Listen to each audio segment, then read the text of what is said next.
तो देश में कोरोना की रफ्तार लगातार बढ़ रही है। हर दिन नए रिकॉर्ड बन रहे हैं। पिछले 24 घंटे में 1,68,000 से ज्यादा नए मामले सामने आए, जो सवाल उठाते हैं कि आखिरकार कोरोना को कैसे रोका जाए। हमारे साथ दो एक्सपर्ट बने हुए हैं, डीके गुप्ता एमडी हैं फेलिक्स ग्रुप के, और मनोज कुमार सीनियर कार्डियोलॉजिस्ट हैं। गुप्ता साहब, सबसे पहले मैं आपका ही रुख करूंगा। गुप्ता साहब, जब वैक्सीन आई थी तो एक उम्मीद जगी थी कि शायद अब दुनिया से कोरोना खत्म हो जाएगा, लेकिन जब से वैक्सीन आई है तब से देश में मामले भी उतनी तेजी रफ्तार से बढ़ रहे हैं। तो सवाल यही है, क्या वैक्सीन सेंटर तक नहीं पहुंच रही है या वैक्सीन असर नहीं कर रही है? बहुत सारे ऐसे सवाल हैं, क्योंकि जब से वैक्सीन आई है तब से मामले लगातार बढ़ते हुए नजर आ रहे हैं, नए रिकॉर्ड बना रहे हैं। जी बिल्कुल सही सवाल है आपका, वाजिब सवाल है रवि जी। मैं बताऊंगा वैक्सीन का क्या फायदा है। हम सबको पहले क्लियरिटी होनी चाहिए, वैक्सीन प्रिवेंशन नहीं करती इन्फेक्शन को, मतलब इन्फेक्शन से बचाव नहीं करती वैक्सीन। वैक्सीन सिर्फ बचाव करती है आपको बीमारी होने से, बीमारी की वजह से जो कॉम्प्लिकेशन होंगे उनको बचाती है, और डेथ या मल्टी ऑर्गन डिस्फंक्शन होना उसको बचाती है। तो वैक्सीन का क्लियर कट तरीका यही है कि आपको बीमारी से बचाएगी, ना कि इन्फेक्शन ट्रांसमिशन से, और इन्फेक्शन को प्रिवेंट नहीं कर रही। दूसरी बात, वैक्सीन अभी तक सिर्फ 10 करोड़ या 11 करोड़ डोज लगी हुई है, जो लगभग अभी 10% से भी कम है। तो कहीं ना कहीं हमें 60 से 70% आबादी को इम्यूनाइज कराना पड़ेगा। उसके लिए मैं आपको 5 पॉइंट स्ट्रेटजी बताता हूं। प्रिवेंशन मतलब वैक्सीनेशन को हमें स्पीड अप करना चाहिए। नई जो वैक्सीन कंपनियां हैं, जो स्पुतनिक है, जॉनसन है, इन सबको अलाउ करना चाहिए। और जो संख्या रोज कल 30-35 लाख लोगों को लगा है, 1 करोड़ रोज लगाना चाहिए वैक्सीन को हमको। 10 कैंप्स करने चाहिए वैक्सीन के सोसाइटीज में, RWH में, सो दैट हम लोग जल्दी से जल्दी लोगों को इम्यूनाइज कर रहे हैं। एज ग्रुप को ब्रॉड करना चाहिए, 18 साल से ऊपर सबको अलाउ करना चाहिए। प्रिकॉशंस, कोविड अप्रोप्रिएट बिहेवियर के लिए राज्य सरकारों को जमीनी स्तर पर कठोर कार्रवाई करनी चाहिए। अदरवाइज हम जो ये सर्च जा रही है, जो आपको कर्व ऐसे दिख रहा है स्टीप, इस कर्व को हम फ्लैटन नहीं कर पाएंगे। इसका लाखों में आ रहा है, आगे और बढ़ेगा। और जो आप दिख रहा है वो टिप ऑफ आइसबर्ग दिख रहा है, नंबर और कहीं ज्यादा है। जो एसिम्प्टोमेटिक लोग हैं, जो लोग करवा नहीं रहे। तीसरी चीज है पार्शियल लॉकडाउन। जितनी भी राजनीतिक रैलियां हैं, जितने धर्म आयोजन है, जितने क्लब है, रेस्टोरेंट है, पब्स हैं, मॉल्स हैं, स्कूल्स हैं, सेमिनार्स हैं, कॉन्फ्रेंस हैं, इन सबको अगले 3 महीने के लिए बंद कर देना चाहिए। नाइट कर्फ्यू कंटिन्यू करना चाहिए। और चौथी और पांचवी बात में अर्ली डायग्नोसिस और अर्ली ट्रीटमेंट, मींस टेस्टिंग को हम बढ़ाएं, ट्रेसिंग को बढ़ाएं, आइसोलेट करें इन लोगों को, और ट्रीटमेंट दे अर्ली। और ट्रीटमेंट में इंपॉर्टेंट बात क्या, एक पैनिक क्रिएट हो गया है कि बेड नहीं है, इंफ्रास्ट्रक्चर नहीं है, तो एक हमें क्या चाहिए। ठीक है गुप्ता साहब, मैं थोड़ा सा मनोज जी से भी जान लूं। मनोज जी, क्योंकि लगातार कोरोना को लेकर कई तरह के सवाल अभी भी जहन में है, लेकिन एक सवाल यही आता है कि क्या कोरोना को लेकर एक प्रॉपर रिसर्च हमारे देश में हुई है?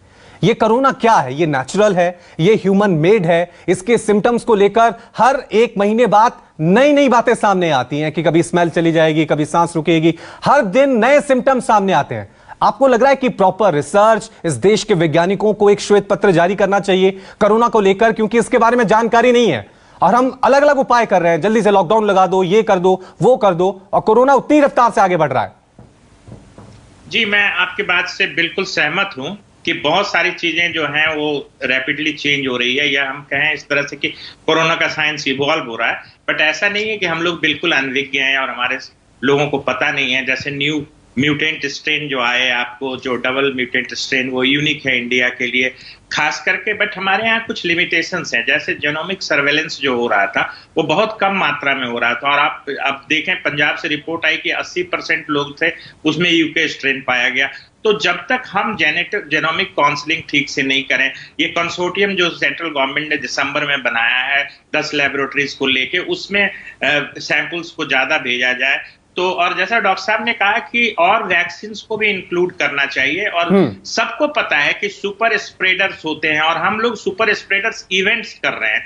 यहाँ पे कहीं पे धार्मिक आयोजन हो रहा है, कुंभ स्नान हो रहा है, चाहे मंदिर, गिरजाघर, ईदगाह, कहीं भी अगर भीड़ होती है तो वो सुपर स्प्रेडर इवेंट्स है। उसको अगर नहीं रोका गया, इवन चुनावी रैलियां जिस तरीके से बेधड़क हो रही हैं, वो भी एक सुपर स्प्रेडर इवेंट है। तो आप सुपर स्प्रेडर हर चीज को, एक आदमी के बिहेवियर एबनॉर्मलिटी को या बिहेवियर प्रॉब्लम की, कोविड इनएप्रोप्रिएट बिहेवियर कर रहा है, आप लोग एक पूरा एक आयोजन कर रहे हैं जहां आप कोविड इनएप्रोप्रिएट बिहेवियर को बढ़ावा देते हैं। तो इस चीज को तो ध्यान रखना है कि हर आदमी कोविड एप्रोप्रिएट बिहेवियर को पालन करे।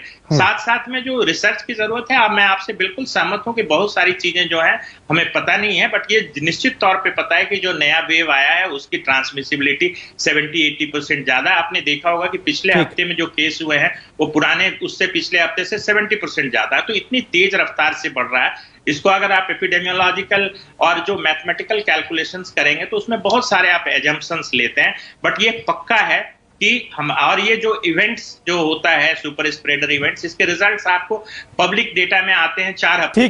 ठीक है, ये अपने आप में हमारे दोनों एक्सपर्ट साफ तौर से यही कह रहे हैं कि एक तरफ रैलियां हो रही हैं, एक तरफ धार्मिक आयोजन हो रहे हैं और दूसरी तरफ लॉकडाउन की बात की जा रही है, संपूर्ण लॉकडाउन की बात की जा रही है। ये दोहरे मापदंड क्यों?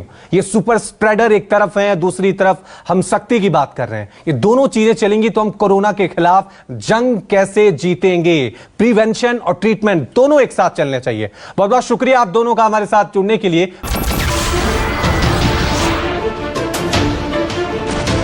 नमस्कार, मैं हूं मानक गुप्ता। अगर आपको हमारा ये वीडियो पसंद आया हो तो इसे लाइक और शेयर जरूर करें और हां, हमें सब्सक्राइब और फॉलो करना ना भूलें ताकि आप देश और दुनिया की कोई खबर मिस ना करें। तो जुड़े रहिए हमारे साथ और देखते रहिए न्यूज़ 24।